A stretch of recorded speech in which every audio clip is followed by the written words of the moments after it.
Ilan sa ating mga kababayan ang maagang bumisita sa Manila South Cemetery para hindi na raw makipagsiksikan sa dagsa ng mga tao bukas.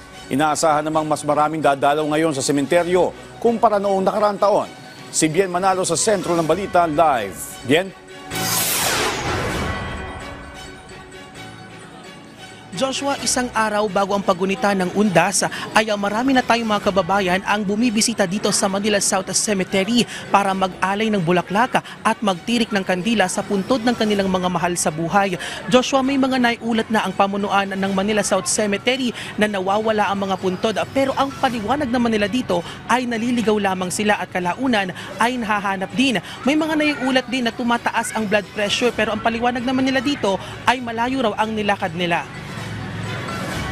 Mula Las Piñas, maagang nagtungo si Connie Cañete sa Manila South Cemetery para mag-alay ng bulaklak at panalangin sa puntod ng kanyang yumaong anak.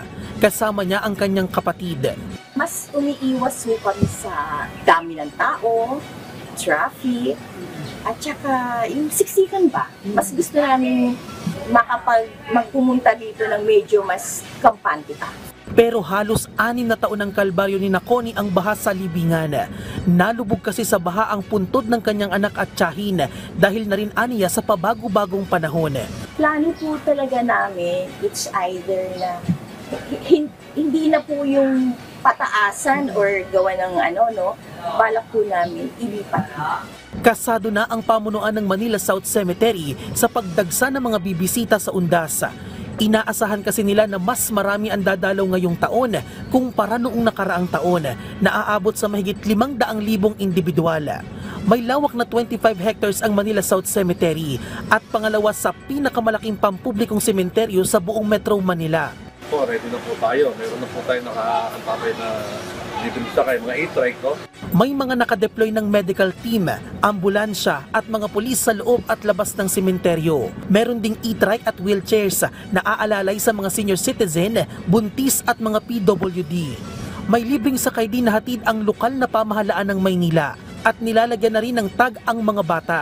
Buhay na rin ang mga nagtitinda ng kandila at bulaklak. Ipinagbabawal naman ang pagdadala ng iba't ibang klase ng armas, matutulis na bagay, flammable materials, malalakas na sound system at mga alagang hayop.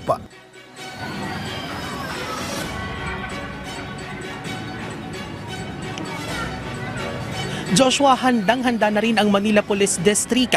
Katunayan, mahigit 1,000 pulis ang idineploy dito sa Manila South Cemetery para matiyak ang kaayusan at seguridad sa lugar.